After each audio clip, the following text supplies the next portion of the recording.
بالله من الشيطان اللعين الرجيم. بسم الله الرحمن الرحيم.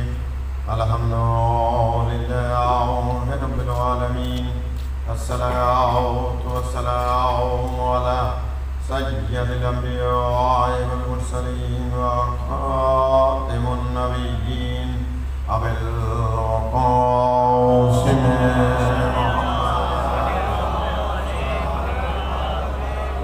وآله الطيبين الطاهرين المعصومين المرتجبين المنتخبين ولعنة الله على أعدائهم وغاصبي حقوقهم ومنكري فضائلهم أجمعين.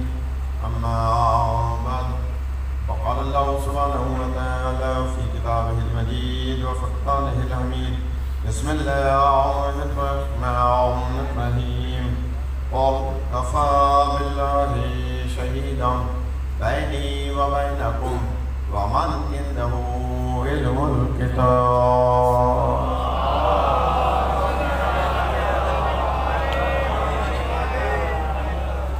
انتہائی واجب الاحترام صاحبان علم و فہم، جیسا کہ آپ کے علم ہے کہ اس مقدس بارگاہ قدم گاہ مولا علی علیہ السلام حیدرآباد میں، جو کہ نجف ہند کہلاتا ہے، اس شہر میں میرے لیے یہ عمر باعث سعادت ہے کہ کچھ گزارشات کرنے کی سعادت حاصل ہو رہی ہے.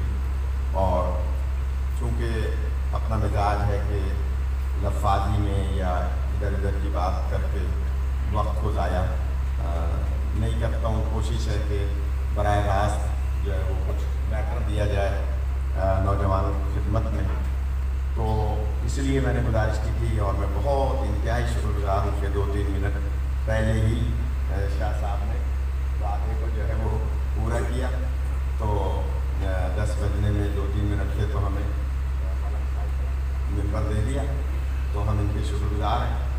تو انشاءاللہ 2-3 منٹ تو میں 10 منٹ زیادہ بھی پڑھ لوں گا، کوئی بات نہیں، لیکن ممبر وقت پہ مل جائے گا تو اس سے یہ ہوگا کہ جو دور دور سے تشریف لا رہے ہیں وہ وقت پہ تشریف لے آئیں گے.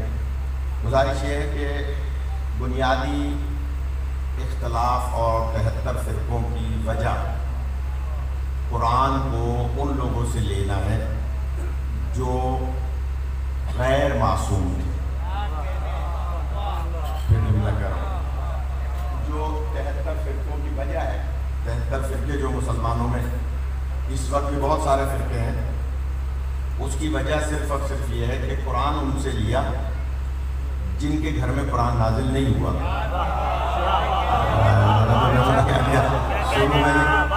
سلامت رکھ کے میں یہ یاد ہوگا فرمان شاہ صاحب علی پیلس میں ہم نے ایک جملہ کہا تھا، مجھے یاد نہیں کس مجلس میں، وہاں عرض کیا تھا کہ دیکھیے قرآن ہر گھر میں ہے، اور قرآن مجید میں پوری کائنات کا علم بھی ہے. کوئی گھر ایسا نہیں ہے جس میں قرآن نہ ہو مسلمان کا، اور کوئی چیز ایسی نہیں ہے جو قرآن میں نہ ہو. یعنی کچھ تو تر کا علم پورا کا پورا قرآن میں ہے. تو پھر قرآن جب ہر گھر میں ہے تو پھر مسلمانوں کو قرآن مجید سے فائدہ لے کر اور ایک امت ہونا چاہیے. یہ 73 فرقے کیوں بنے ہوئے ہیں؟ کوئی مسلمان سینے پہ ہاتھ رکھتا ہے، کوئی پیٹ پہ ہاتھ رکھتا ہے، کوئی زیر ناف رکھتا ہے، کوئی ہاتھ کھولتا ہے. جبکہ نبی پاک نے 1-2 سال نہیں 63 سال نماز پڑھی ہے.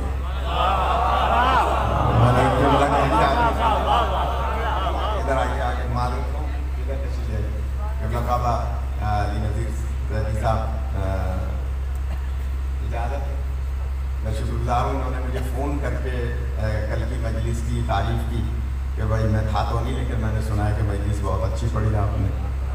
اور مجھے یہ بھی شرف حاصل ہے کہ مولانا کی جو دوسری شادی ہوئی اس کا نکاح بھی میں نے پڑھا ہے.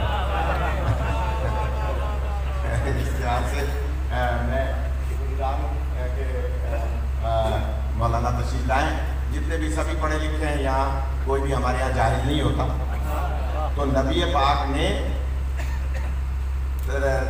نماز 40 سال کے بعد نہیں پڑھی، آپ تو دنیا میں آئے تو سجدہ الہی کیا۔ ہمارے ہاں جو معصومین ہیں وہ بعد میں نماز نہیں پڑھتے، جو کہا جاتا ہے جب نماز واجب ہو گئی تو نماز پڑھ رہے ہیں، نہیں، ان کے اوپر خلقت میں واجب ہے نماز۔ ان کی خدا سلامت رکھے، یہ 14 وہ ہیں جو دنیا میں آتے ہی سجدہ الہی کرتے ہیں، یہ جیسے ہی دنیا میں آتے ہیں فوراً سجدہ الہی کرتے ہیں، تو مان لیں کہ ان کی خلقت ہماری سے خلقت نہیں ہے۔ اب میں ایک سوال کروں، اگر تمہیں بیچ میں بات آ گئی کہ جناب یہ بتائیے کہ حضور پاک جب دنیا میں آئے تھے، آنے کے بعد جبرائیل امین نے آپ کے کاندھے پر قلم دوات لے کے جنت سے اور آیات لکھی تھی؟ ایک سوال ہے، دنیا میں آنے کے بعد جبرائیل امین نے آیات لکھی تھی آپ کے کاندھے پہ؟ کوئی بتائے؟ اس کا مطلب ہے وہاں سے لکھوا کے لائے۔ تو جو وہاں سے آیات لکھوا کے دنیا میں آئے وہ میری طرح کا بشر کیسے ہو رہا ہے؟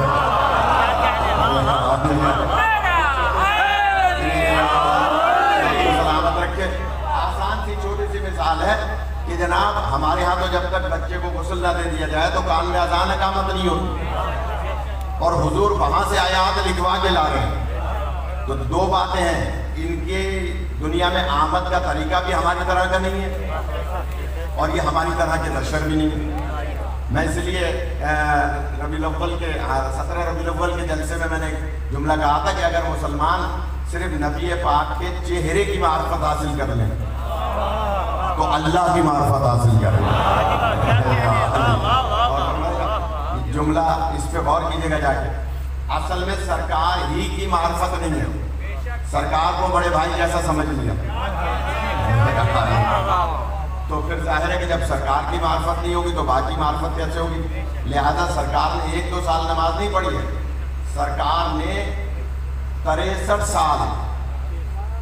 سال ٹوٹل زندگی، آپ کی ٹوٹل زندگی میں 63 سال نماز پڑھی ہے، دنیا میں آتے ہی نماز پڑھی ہے۔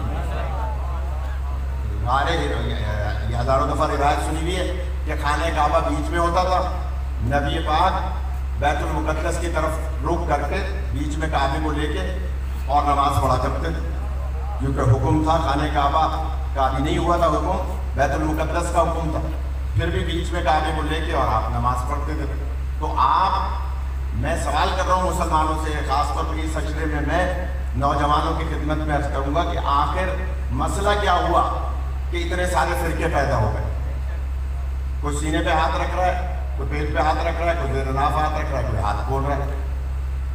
علامہ تاج الدین حیدری نام سنا ہوگا، تاج الدین حیدری بڑے مناظر تھے،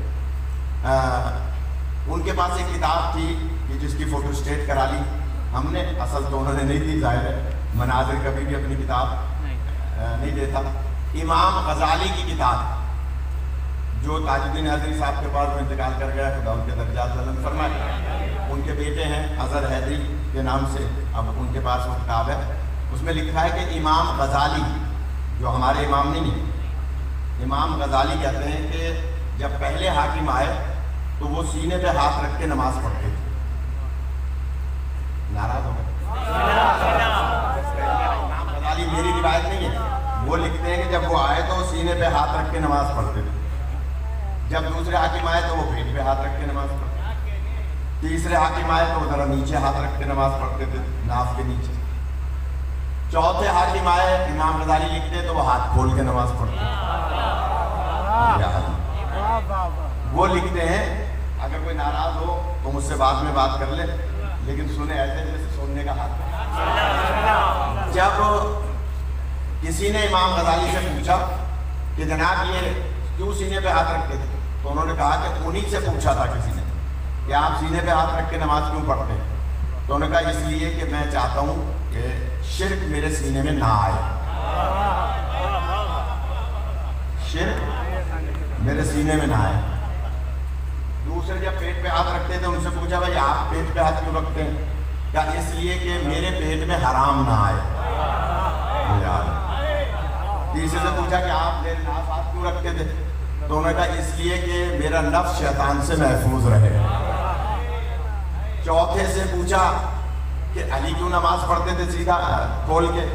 تو اب امام غزالی جواب میں کہتے ہیں کہ علی وہ ہیں کہ جن کے سینے میں کبھی شرک آیا نہیں،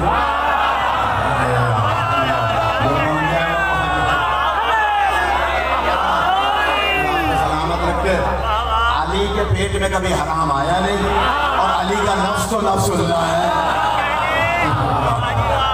سلامت رکھے، فرمائے، بڑی مہربانی۔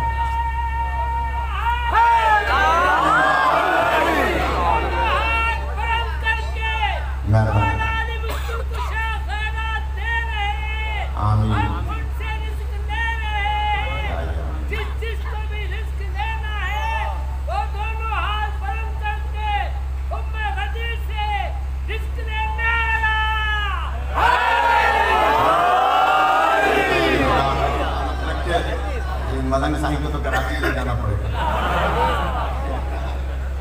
مولا سلامت رکھے۔ بیچ میں ایک بات اور یاد آ گئی ان کے نعرے پہ، مولانا یہ بھی ہمارے یہاں بعض لوگ اشتباہ پیدا کرتے ہیں کہ اللہ کا رزق مولا علی کے ہاتھ سے کیسے لیا جاتا ہے۔ سنا دو روایت اگر ہاں، کوئی روایت ایسی نہیں ہوگی جو کہیں چھوٹی کتاب میں ہو، بڑی کتاب سے پڑھوں گا، حوالہ دے رہا ہوں، یہ بک اسٹال ہے سامنے، صبح آ کر جب یہ کھلے تو کتاب دیکھ لیجیے گا، الدامۃ الثاقبہ، کتاب کا نام کیا ہے؟ الدامۃ الثاقبہ، جس میں یہ روایت موجود ہے کہ وہ یاد رکھیے گا، سینہ اور پیٹ، اور اس پر تھوڑا سا بعد میں بات کروں گا، لیکن انہوں نے نعرہ لگا دیا تو بات ایک یاد آ گئی کہ جناب کتاب صبح دیکھ لیجیے گا یا بک اسٹال پر، الدامۃ الثاقبہ، غالباً تیسری جلد ہے یا دوسری، میں بہت پہلے پڑھی تھی تو مجھے پہلی میں نہیں ہے، دوسری یا تیسری، اس میں قبلہ آپ رات ہی کو جا کے دیکھیے گا، روایت ہے کہ کربلا کے بعد مولا سجاد علیہ السلام روزانہ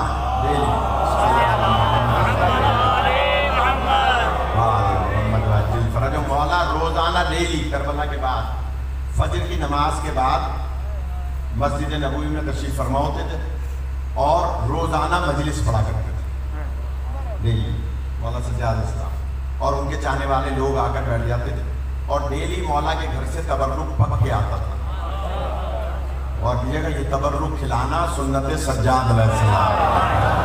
اور ہمارے جو حضرات یہ مجلس میں تبرک کا اہتمام کرتے ہیں، یہ مولا کی سنت پہ عمل کرتے ہیں۔ تبرک کھلانا مولا سجاد کی سنت ہے، تبرک کے ذریعے سے رزق ہمیشہ حاصل کرنا یہ مولا باقر کی سنت ہے۔ روایت سنا دو یہ بھی بیچ میں، مولا باقر علیہ السلام نے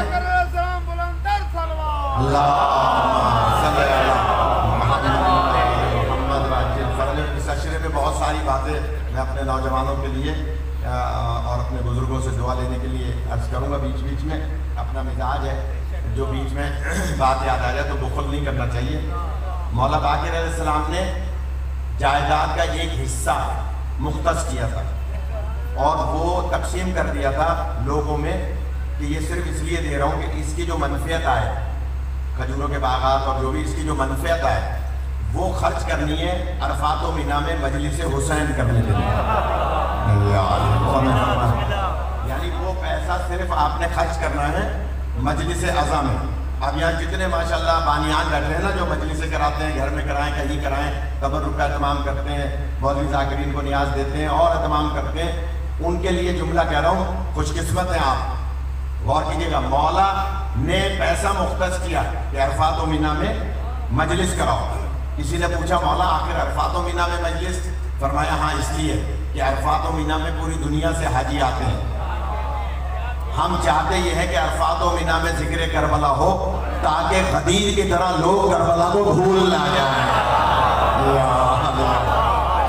مت رکھیں کربلا کی طرح، غدیر کی طرح لوگ کربلا کو بھول نہ جائیں، لہذا یاد رکھیں۔ تو اب جملہ کہوں، مولا نے جائیداد مختص کی تھی مجلس کرانے کے لیے، اس کا مطلب ہے اب جو بھی مجلس کرا کے انتظام کرتا ہے سمجھ لیں مولا باقر کی دی ہوئی دولت سے کرتا ہے۔ اور مولا کی دی ہوئی دولت ختم ہو نہیں سکتی. مجلس میں خرچ کرتے رہیے، اضافہ ہوتا رہے گا. مولا کائنات کا ایک فرمان پھر بیچ میں یاد آ رہا ہے. مولا فرماتے ہیں کہ لوگ، مولانا یہ خاص مولویوں کے لیے مولا کا فرمان ہے، بائیں مولوی صاحبان بیٹھے تو ان کے لیے خاص طور پہ مولا کا فرمان ہے، ویسے ہے سب کے لیے. مولا فرماتے ہیں کہ لوگ رزق تلاش کرتے ہیں محنت میں، اللہ نے رزق رکھا ہے سخاوت میں.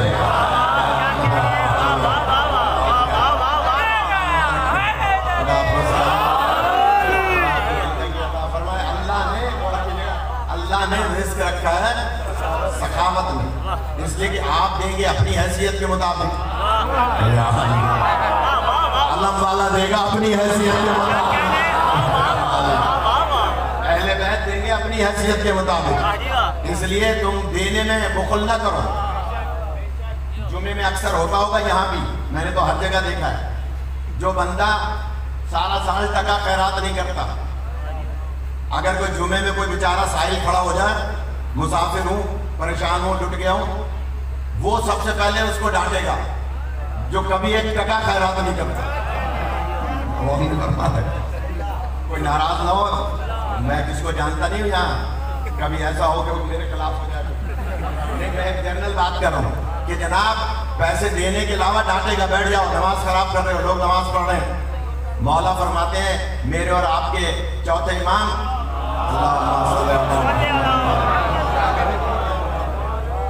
اب آپ چاہیں جیسے چاہیں سنیں، آپ میرا مزاج ہے. چوتھے امام فرماتے ہیں کہ سائل کو کبھی ٹھکراؤ نہیں دے سکتے، معافی کہ بھئی میں معذرت ہوں، میرے پاس کچھ نہیں ہے، نہیں دے سکتے، ہے تو 4 آنے 8 آنے کچھ نہ کچھ جو بھی آپ کے پاس، آپ اس کی مدد کریں. مولا فرماتے ہیں سائل اگر گھوڑے پہ سوار بھی آئے اور آپ سے سوال کر رہا ہے، یعنی اس زمانے میں گھوڑا تھا، آج کار ہے، یعنی اگر کوئی کار پہ سوار آیا ہے اور آپ سے سوال کر رہا ہے تو آپ یہ مت دیکھیں کار پہ آیا ہے، یہ دیکھیں کہ سوال کر رہا ہے. لہذا سائل کو آپ ٹھکرائیں نہیں، جھٹلائیں نہیں، اس کو دھتکاریں نہیں. اس لیے کہ مولا فرماتے ہیں اپنے غلام سے تمہیں پتہ ہے حضرت یعقوب اور حضرت یوسف علیہ السلام امتحان میں کیوں مبتلا ہوئے؟ انہوں نے کہا نہیں مولا میں نہیں جانتا. کہا حضرت یعقوب کی گلی میں ایک سائل آیا تھا اور اس نے سزا لگائی تھی. حضرت یوسف علیہ السلام کو حکم دیا حضرت یعقوب نے کہ جاؤ جا کر اس کی مدد کرو. آپ جب مدد کرنے پہنچے تو تھوڑی دیر ہو گئی، وہ سائل جنگل میں چلا گیا. اس نے جنگل میں جا کر اللہ سے سوال کیا، یا اللہ تیرے 2 نبیوں کے شہر میں گیا تھا اور بھوکا واپس آیا ہوں، لہٰذا امتحان میں مبتلا ہو جاؤ. اللہ نے کہا کہ آ جائیں، ادھر آگے جگہ ہے، ادھر آ جائیں، ادھر آ جائیں، کہ کہا کہ امتحان میں مبتلا ہو جاؤ، اب تیار ہو جاؤ، تمہارے لیے امتحان ہے. تو بس سائل کو دھتکارنا نہیں چاہیے. بات لمبی ہو گئی. میں عرض کر رہا تھا کہ مجلس میں جو خرچہ کرتا ہے وہ مولا باقر کی دی گئی دولت سے. روزانہ مولا سجاد علیہ السلام مجلس کا انعقاد کرتے تھے. کربلا کے واقعے کے بعد مسجد نبوی میں آپ صحن میں بیٹھ جاتے تھے اور گھر سے آپ کے باقاعدہ تبرک بن کے آتا تھا. جتنے مجلس میں بیٹھے ہوتے تھے اب اندازہ لگائیں مولا سجاد کے گھر کی بیویاں جن کے لیے تبرک بنائے، چھوٹی بات ہے، ان مجلس والوں کا کیا رتبہ ہوگا. لہٰذا جب مجلس ختم ہو جاتی تھی تبرک ہوتا تھا، لیکن ہوتا یہ تھا کہ لوگ نماز جماعت پڑھ کے چلے جاتے تھے، پھر آتے تھے آدھے پون گھنٹے بعد پھر مولا علیہ السلام مجلس کرتے تھے. تو اب جب مولا ان کے قطعے پہ بات یاد آ رہی ہے، آئیے وہ سنا دوں اگر اجازت ہے. مولا اکیلے تشریف فرما تھے، اتفاق سے ابھی تک کوئی اور آیا نہیں تھا. تو یہ روایت ہے ابو حمزہ سمالی کی الدعوۃ الثاقبہ کتاب میں. تھوڑی سی آواز تیز کر دو بابو، تھوڑی سی. الدعوۃ الثاقبہ کتاب میں یہ روایت ہے. ابو حمزہ آگے بیٹھے، دیکھا کہ مولا مسجد میں تشریف فرما ہے، میرے اور آپ کے چوتھے امام، اور کسی سے باتیں کر رہے ہیں اور پتہ نہیں نہ معلوم کس زبان میں باتیں کر رہے ہیں. تھوڑا سا جاگ جائیں. مولا نہ معلوم کس زبان میں باتیں کر رہے ہیں. لہٰذا ابو حمزہ پیچھے چپکے سے بیٹھ گئے کہ مولا باتیں کر رہے ہیں. کسی سے، اور سمجھ میں نہیں آ رہا کس سے باتیں کر رہے ہیں اور کس زبان میں کر رہے ہیں۔ جب مولا خاموش ہوئے اور مڑ کے دیکھا تو ابو حمزہ ہاتھ جوڑ کے کہتے ہیں مولا آپ باتیں کر رہے تھے، مجھے تو کوئی نظر نہیں آیا، اور کس زبان میں باتیں کر رہے تھے؟ امام نے فرمایا اے ابو حمزہ یہ میرا پیغام پہنچانا میرے محبوں تک ہے، یہ اب آپ تک میں پہنچا رہا ہوں، آپ کا کام ہے آگے پہنچانا۔ مولا فرماتے ہیں میرے محبوں تک پیغام پہنچانا کہ میرا کوئی بھی محب طلوع فجر سے لے کر طلوع آفتاب تک سویا نہ کرے۔ یا علی، اب وہ داد دیں گے جو صبح اٹھتے ہوں۔ کہا ہوا ہے کہ طلوع فجر سے لے کر اور طلوع آفتاب تک سویا نہ کرو، طلوع فجر سے طلوع آفتاب تک۔ تو ابو حمزہ نے کہا مولا اس میں راز کیا ہے؟ مولا فرماتے ہیں اب سنیے گا ان کے قطع پر، میں نے اتنا حوالہ بھی دے دیا، اتنی بات بھی کر لی، اب بھی کسی کو یقین نہ آئے تو پھر وہ علی ولی اللہ پڑھنا چھوڑ دے۔ میں کہاں لے جانا چاہ رہا ہوں، اور فرما رہے ہیں جو اس بات کا غور کیجیے گا، جو روایت سنانے جا رہا ہوں کہ جناب مولا فرماتے ہیں سنو اے ابو حمزہ سمالی، طلوع فجر کے وقت، جس وقت ہم رمضان میں سحری کرتے ہیں، طلوع فجر کے وقت اللہ تعالی ہر مخلوق کا، اب مخلوق میں اندازہ لگا لیں کون کون ہے،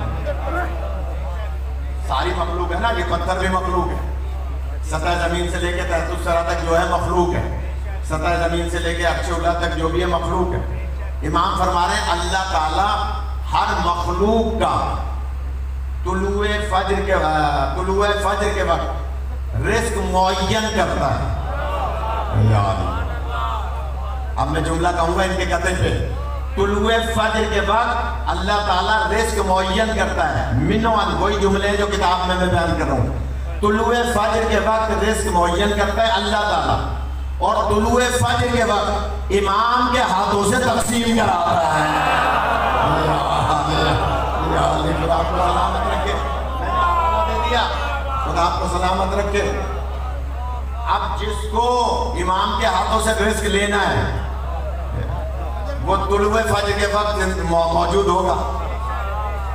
میں نے تو روایت پڑھ دی، آپ نے سن لی، بہت سو نے گردن بھی نہیں لائی، بہت سو نے ڈانٹ بھی نہیں دی، کوئی بات نہیں، لیکن میں ایک تجزیہ پیش کر رہا ہوں۔ ماننا پڑے گا کہ امام کے ہاتھ، ہر زمانے کے امام کے ہاتھ ہر مخلوق تک ہیں، تبھی تو پہنچا رہے ہیں۔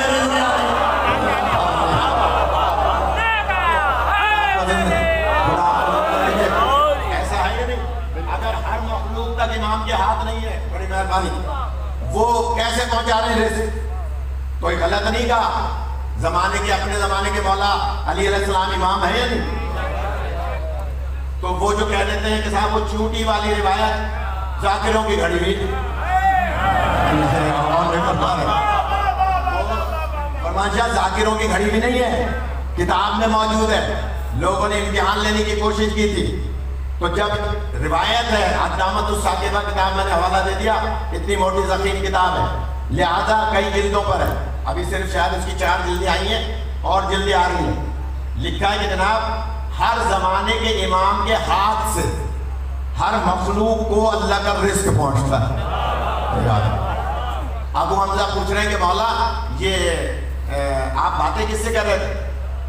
کہا دیکھو مسجد کی دیوار پر چڑیاں بیٹھی ہیں، یہ چڑیاں مجھ سے پوچھ رہی تھی یہ ہمارے زمانے کے امام ہمارا رزق کہاں ہے، ہمارا رزق کہاں ہے؟ لہذا میں انہی کی زبان میں بتا رہا تھا کہ تمہارا فلاں جگہ ہے، تمہارا فلاں جگہ ہے، تمہارا فلاں جگہ ہے، تمہارا فلاں جگہ ہے۔ تو اس کا مطلب کیا ہوا کہ ہمارے ائمہ علیہ السلام کو اللہ نے طاقت عطا فرمائی۔ اگر بھول گئے تو چھوڑ دوں، سینے پہ ہاتھ رکھتے تھے، یہ حال پوری کر دوں، سینے پہ ہاتھ رکھتے تھے، کوئی صاحب اس لیے کہ سینہ شرک سے محفوظ رہے، دلیل یہ دیتے، ہاتھ کو دباتے تھے سینے پہ، پیٹ پہ ہاتھ رکھتے تھے کہ حرام نہ ہے، زیر ناف رکھتے تھے کہ نفس جو ہے وہ گناہ نہ کرے، اور مولا علی ہاتھ کھولتے تھے، کیوں کہ علی کے سینے میں کبھی شرک آیا نہیں، پیٹ میں کبھی حرام آیا نہیں، علی کا نفس تو نفس اللہ ہے۔ اب اس کی مولانا دلیل دینا چاہ رہا ہوں، اپنے احباب تشریف فرمائے، ان کی خدمت میں دلیل دینا چاہ رہا ہوں، دائیں بائیں والوں کی خدمت میں، کیونکہ میں ڈائریکٹ بولتا بھی ہوں منبر پہ، تھوڑا سا پردہ بھی ہے تو باہر والوں کے تو ہوا لگ رہی ہے، مجھے نہیں لگی، اور ان حضرات کو بھی امتحان ہے تو اسی لیے داد نہیں دے رہے گرمی میں، تو خدا سلامت رکھے۔ میں جلدی سے جملہ کہوں کہ جناب لکھا ہے کہ جب مولا علی علیہ السلام کو چوتھی خلافت دی گئی، دیکھیے ایک مشکل بھی ہے کہ ہم اگر تھوڑا سا تاریخی حقائق بتاتے ہیں نا تو وہ ایجنسی والے الرٹ ہو جاتے ہیں کہ دیکھیں مولوی کیا پڑھ رہا ہے، بسم اللہ آپ کی ڈیوٹی ہے، لیکن تاریخی حقائق کو تاریخی حقائق تک سمجھیں، ہم کسی کی توہین نہیں کر رہے، اگر کہیں تو نہیں بیان کر رہے، ہمارے بچوں کو پتا تو چلے نا کہ اسلام کے ساتھ ہوا کیا، یہ جو اتنا زیادہ فساد ہے، آج 1400 سال کے بعد یزیدیت زندہ باد کے نعرے لگ رہے ہیں، اس کے پیچھے راز کیا ہے، اس کے پیچھے کیا کاز ہے، کیا راز ہے، اس کے پیچھے کیا مفاد ہے؟ آج وہ لوگ نعرے لگا رہے ہیں یزیدیت زندہ باد کے جو یزید اور اس کے باپ کو کبھی اچھا نہیں سمجھتے تھے۔ کراچی میں جو ریلیاں نکلی ہیں وہ ان لوگوں کی تھی نا جو یزید اور اس کے باپ کو اس کے دادا کو اچھا نہیں سمجھتے تھے، آج یہ کہاں سے پیسہ آ رہا ہے؟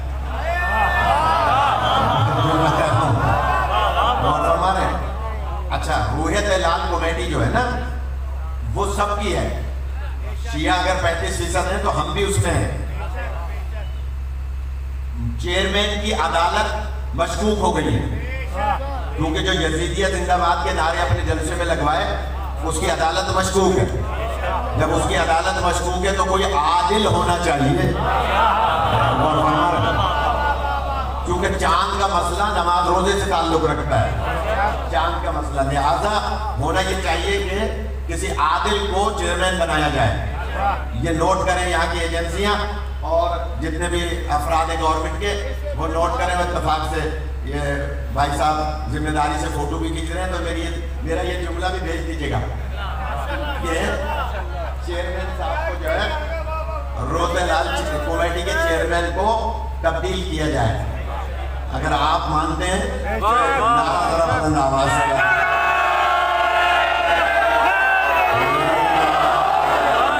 آپ کو سلامت رکھے،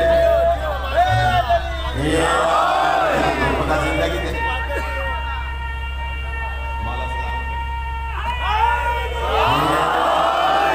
خدا آپ کو سلامت رکھے، خدا زندگی عطا فرمائے۔ یہ جتنے بھی ہمارے بھائی ہیں، پولیس والے ہیں، ایجنسیوں والے ہیں، رنجس والے ہیں، ہمارے بھائی ہیں، ان کے ساتھ تعاون کرنا چاہیے، ان کی حوصلہ افزائی، ان کے لیے دعا کرنی چاہیے، یہ کس انداز سے ڈیوٹیاں دیتے ہیں تو خدا ان کو اور عزت اور ترقی دے۔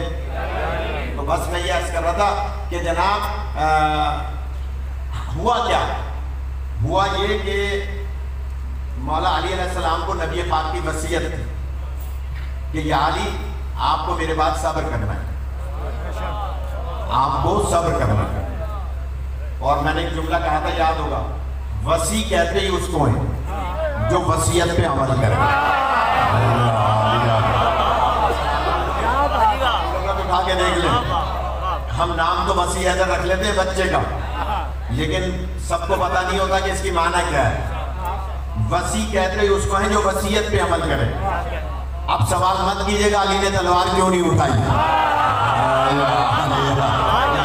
سلامت رکھے، اب مت کہیے گا کہ علی تو کہتے ہیں نا بیوقوف بناتے ہیں لوگوں کو، فاتح بدر و حنین، خیبر و خندق کا فاتح کیسے برداشت کر لے گا کہ اس کے دروازے پہ آگ لگ جائے؟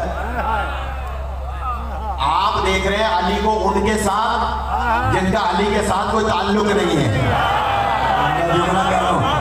آپ اگر علی کو دیکھیں گے نبی کے ساتھ تو پتا چلے گا کہ علی کیا ہے، نبی کیا ہے۔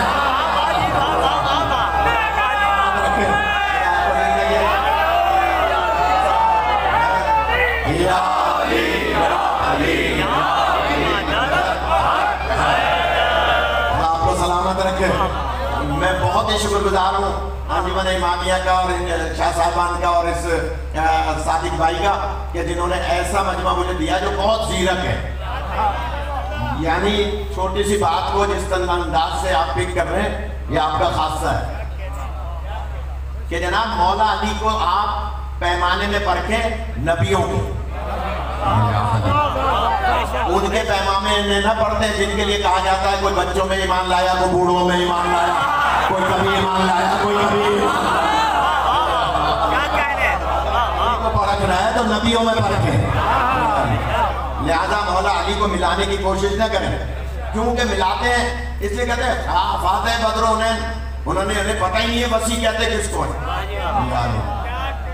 اس لیے جب نبی پاک نے اپنی رحلت سے 4 دن پہلے مولا کو وصیتیں فرمائی تھی تو تنہائی میں وصیتیں فرمائی تھی, اور مولا علی اتنا روئے تھے, نبی اتنا روئے تھے, اور کیجئے گا کہ کھجور کی چھڑ جس کے نیچے بیٹھے تھے وہ چھڑ پوری کی پوری کھجور کا درخت گیلا ہو گیا تھا, اس کی جو بنیاد تھی وہ گیلی ہو گئی تھی.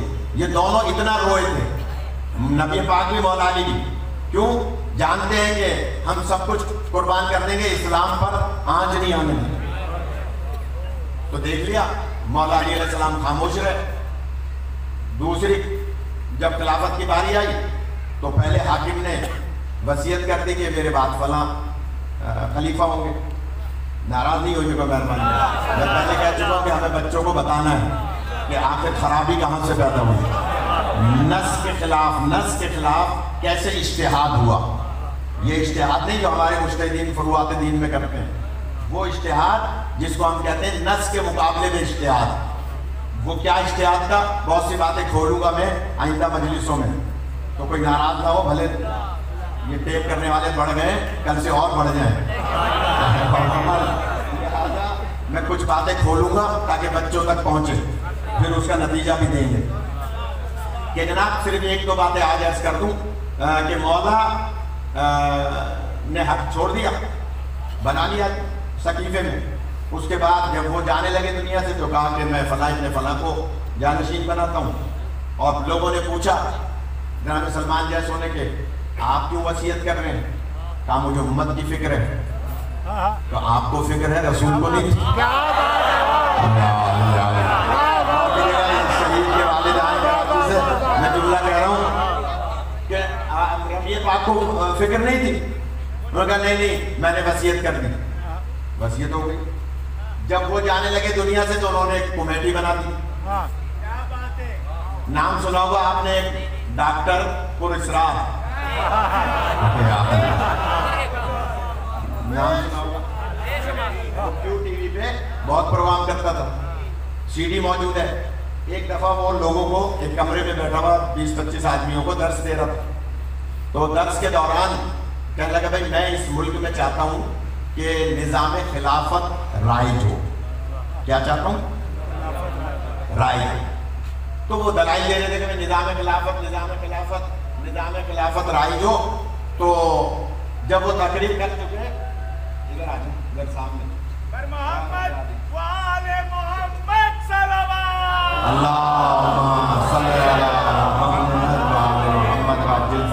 جب کر چکے تقریر تو ایک بچے نے, نوجوان تھا, اس نے سوال کیا. اس میں یہ جو دنیا ٹی وی میں صبح پروگرام کرتا ہے نا ڈاکٹر انیق احمد مذہبی پروگرام کرتا ہے, وہ بھی اس پروگرام میں موجود تھا. کبھی آپ فون کر کے پوچھ سکتے ہیں.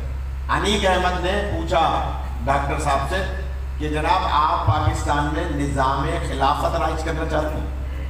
انہوں نے کہا. تو دوسرے بندے نے سوال کیا کہ یہ بتائیے پاکستان میں نظام خلافت میں کس خلیفہ کا نظام نافذ کرنا چاہتے ہیں؟ ناراض ہو رہے ہیں. کس خلیفہ کا نظام رائج کرنا چاہتے ہیں؟ تو اس نے کہا کیا مطلب؟ خلفائے راشدین.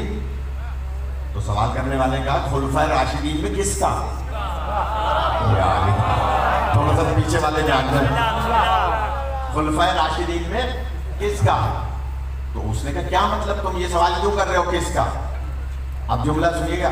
ڈاکٹر کہتا ہے تم شیعہ تو نہیں ہو؟ غوری نہیں فرما رہے. اس کا مطلب ہے اپنے بچوں کو بتاتے ہی نہیں ہیں کہ کس خلیفہ کا نظام کیسا تھا. اپنے بچوں کو نہیں بتاتے. تو اس نے کہا کہ اس میں شیعہ کا کیا مسئلہ ہے؟ آپ نے کہا خلفائے راشدین کا نظام نافذ کرنا چاہتے ہیں تو ہم آپ سے پوچھ رہے ہیں کس خلیفہ کا. انہوں نے کہا کیا مطلب خلفائے راشدین؟ میں نے کہا بھائی خلفائے راشدین میں چاروں کا نظام مختلف تھا.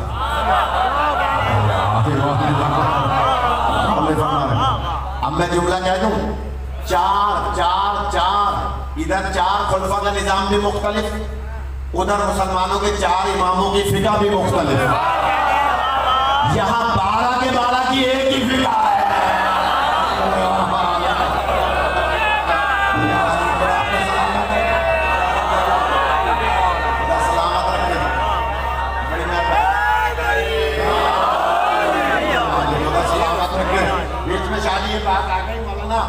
یہ علماء سے خاص طور پہ دعا لینے کے لیے کہ جناب وہاں 4 خلفاء, چاروں کا نظام مختلف ہے, 4 امام, چاروں کا نظام مختلف, سب کی فقہ مختلف.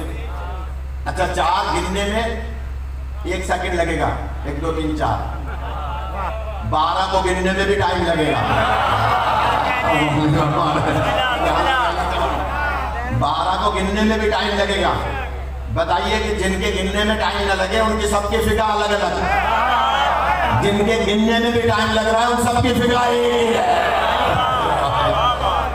اولنا محمد و آخرنا محمد, اوسطنا محمد و کلنا محمد, یہ سب کے سب محمد ہیں.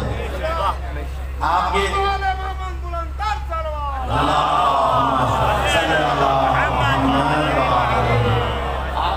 ذوق سماعت کو نوید بھائی دیکھ کے یہاں دل چاہ رہا ہے کہ میں ایک جملہ عرض کر دوں.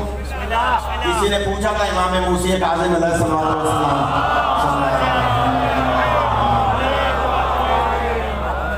مولا یہ فرمائیے کہ نبی پاک نے یہ فرمایا کہ اولنا محمد و آخرنا محمد و اوسطنا محمد و کلنا محمد. نبی پاک نے یہ کیوں نہیں فرمایا کہ اولنا علی و آخرنا علی و اوسطنا علی و کلنا علی؟ مولا سے سوال ہوا میرے اور آپ کے 7ویں امام سے کہ بتائیے کہ یہ اولنا علی و آخرنا علی و اوسطنا علی و کلنا علی نبی پاک نے کیوں نہیں فرمایا؟ جواب سنیں گے. میرے اور آپ کے 7ویں امام فرماتے ہیں مسلمانوں کو غدیر کا ایک علی برداشت نہیں ہے, تو 12 کیسے برداشت ہو جائے؟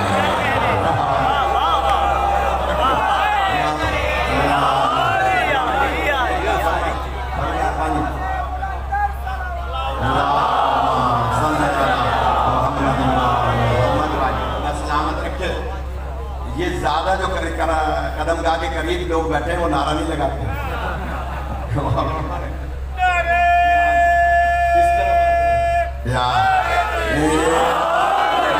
بڑی مہربانی, اللہ سلامت رکھے. لیکن جو جتنا اہل بیت سے قریب ہوتا ہے وہ صاحب معرفت ہوتا ہے. لہذا میں جلدی سے عرض کر رہا ہوں کہ بات لمبی ہو گئی کہ وصیت کر دی. تو اس نے کہا کہ جناب آپ بتائیے کس خلیفہ کا نظام؟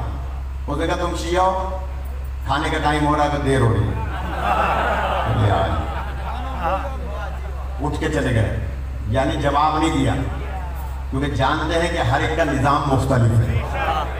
کس کا نظام, ان کی تحریک کا ہی نام تحریک خلافت ہے, اس کا دفتر بھی ہر جگہ قائم ہے.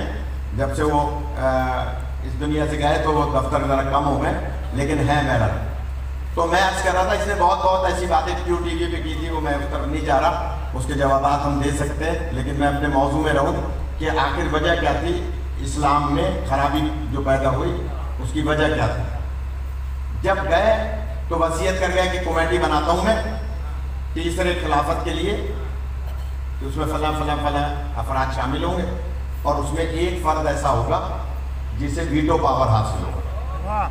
یعنی وہ جیسے امریکہ کو ویٹو پاور اقوام متحدہ میں حاصل ہے, ایسے ویٹو پاور حاصل تھا. کہا کہ بھائی علی جو بھی خلافت دینا چاہو اسے دے دینا, لیکن شرائط کے تحت. آئے مولا علی علیہ السلام کے پاس, مرحلہ کون سا ہے, کون سا مرحلہ؟ نہیں, ابھی تو تیسرا ہے, ابھی تیسری. یہی تو میں یاد دلا رہا تھا بچوں کو, میرے خیال میں تھک گئے تو مسائل پڑھوں گے. تیسرا مرحلہ تھا یہ, ابھی تیسرا مرحلہ ہے.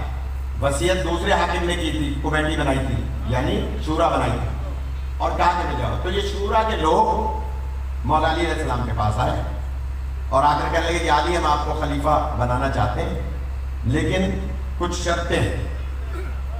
مولا نے فرمایا بتاؤ کیا شرطیں, میں تو تمہارے پاس نہیں آیا.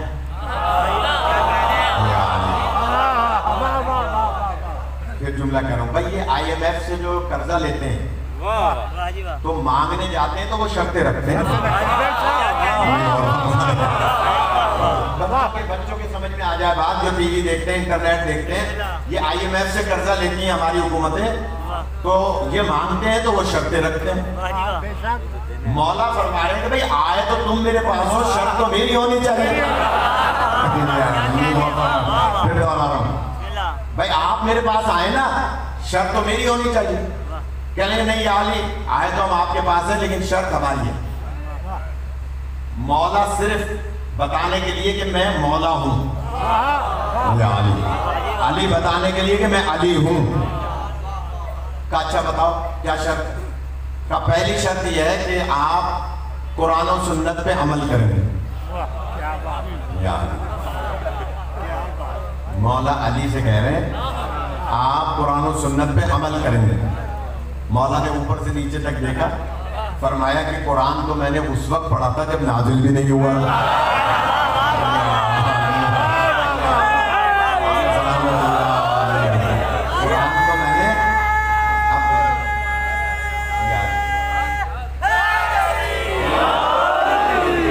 سلامت رکھے ایک درود اور پڑھنے محمد.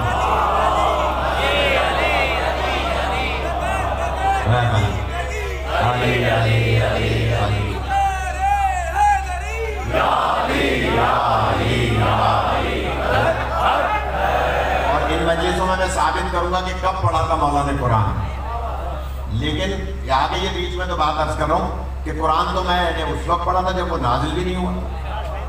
اور سنت کی بات کر رہے ہو تو میں نے تو غذائی زبان رسول چوز کیا.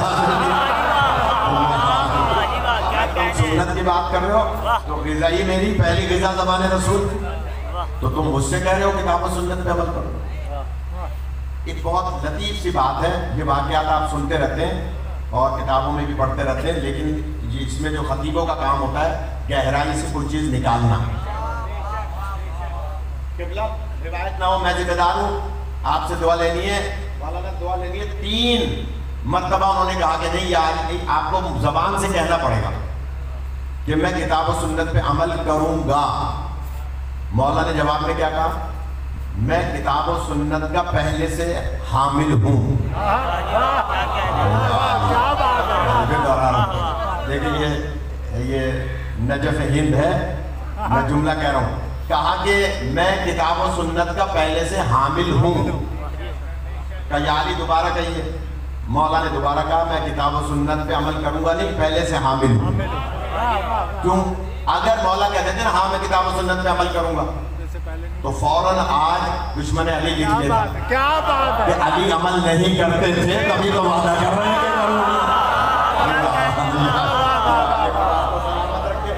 بہت باریک سی بات ہے کہ آج کا دشمن لکھ دیتا یا نہیں, جو ہمارے خلاف کتابیں لکھتے ہیں وہ لکھ دیتے. مولا نے کہا میں پہلے سے کتاب و سنت کا حامل ہوں. تو کہا اچھا یا علی اب دوسری شرط یہ ہے, اب ذرا مولا علی نے کیوں ان کی شرائطیں سنی,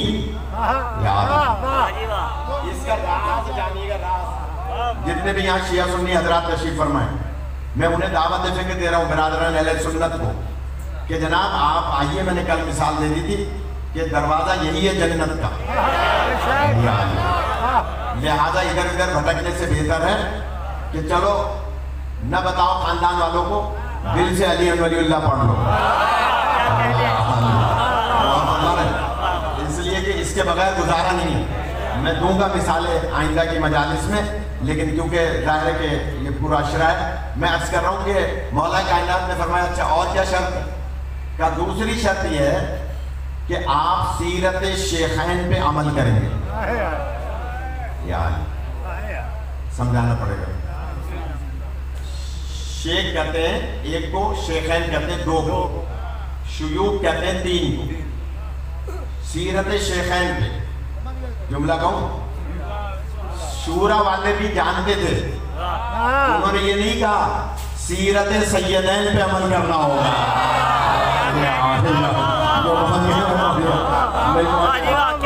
نہیں کہا کہ دو سیدوں کی سیرت پہ عمل کرنا ہوگا، نہیں، انہوں نے کہا سیرت شیخین پر عمل کرنا ہوگا۔ بتا دیا کاسٹ کیا تھی،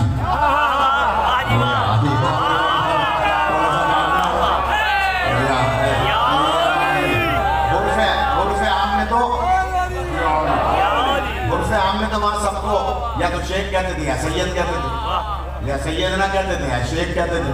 تو یہ تاریخ کے جملے ہیں، سب نے لکھا ہے، سیرت ابن ہشام میں، تاریخ طبری میں، نہ معلوم ساری تواریخ میں موجود ہے، شیعہ سنی سب میں، کہ یعنی سیرت شیخین پہ عمل کرنا ہوگا۔ مولا نے کیسے ناک آؤٹ کیا ہے، پوسٹ مارٹم کیا ہے، اگر غور نہیں فرمایا تو مجھے دکھ ہوگا۔ مولا نے فرمایا یہ بتاؤ سیرت شیخین، پہلے والے دو شیخوں کی سیرت کتاب و سنت کے مطابق ہے یا جدا ہے؟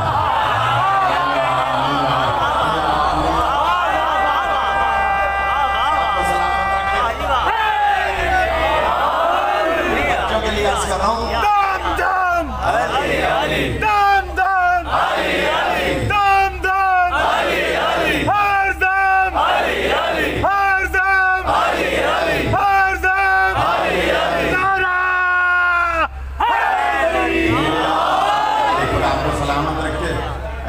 نعرے کا پیچھے والوں نے جواب نہیں دیا، میں دیکھ رہا، تو کوئی بات نہیں، اب اگلی بات پہ پیچھے والے خود نعرہ لگائیں گے جو میں جملہ کہنے جا رہا ہوں۔ مولا فرماتے ہیں یہ بتاؤ سیرت شیخین کتاب و سنت کے مطابق ہے یا جدا ہے؟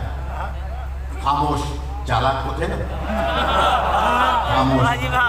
خاموش۔ مولا نے پھر فرمایا بتاؤ کتاب و سنت کے مطابق ہے جس میں تم کہہ رہے ہو کہ میں عمل کروں گا، یا جدا ہے؟ خاموش۔ مولا نے خود ہی 3 دفعہ کے بعد جواب دیا، خدا را غور کیجیے گا۔ مولا فرماتے ہیں کتاب و سنت کے اگر مطابق ہے سیرت شیخین تو تم مجھ سے پہلے وعدہ لے چکے ہو کہ میں کتاب و سنت کے خلاف کچھ کروں گا ہی نہیں۔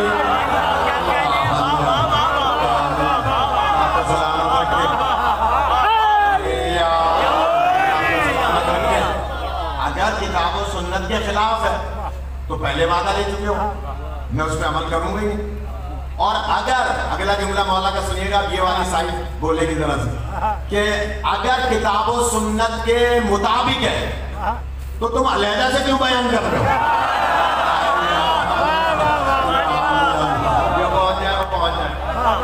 اگر کتاب و سنت کے مطابق ہے، اسی کے اندر ہے، تو علیحدہ سے کیوں بیان کر رہے ہو؟ اور اگر جدا ہے تو میں پہلے وعدہ کر چکا ہوں کہ میں اس کے خلاف کروں گا۔ اس میں نوید بھائی ایک باریک سی بات کیا تھی شاہ صاحبان، جو باریک سی بات تھی وہ کیا تھی؟ اگر مولا فرما دیتے نا کہ ہاں میں سیرت شیخین پہ عمل کروں گا، تو سیرت شیخین میں نص کے مقابلے میں بہت سے اجتہاد ہوئے تھے، ان پر مہر لگ جاتی۔ بہت بڑی بات کہی ہے انہوں نے۔ پھر دروازہ جلائے جانا بھی جائز ہو جاتا، گردن کی رسی بھی جائز ہو جاتی، اور تراویح بھی جائز ہو جاتی، اور جو کچھ بھی انہوں نے کیے تھے سب جائز ہو جاتے۔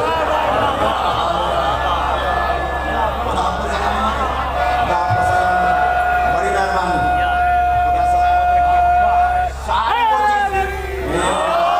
خدا سلامت رکھے۔ میں دیکھ رہا ہوں جس انداز سے نوجوان سن رہے ہیں، خدا آپ کو، آپ کے بزرگوں کو، آپ کی ماں بہنوں کو، آپ کی نسلوں کو آباد رکھے۔ بہت بڑی بات ہے، مولا نے فرمایا کہ اگر جدا ہے تو میں کیسے عمل کروں گا؟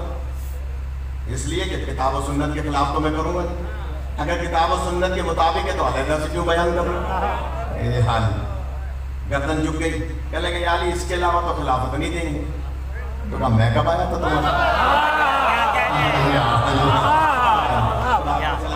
میں تو تمہارے پاس نہیں آیا تھا۔ اب آ جائیے جہاں میں لانا چاہ رہا ہوں، جس کے لیے میں نے یہ سینے پہ ہاتھ اور پیٹ پہ ہاتھ رکھوائے تھے۔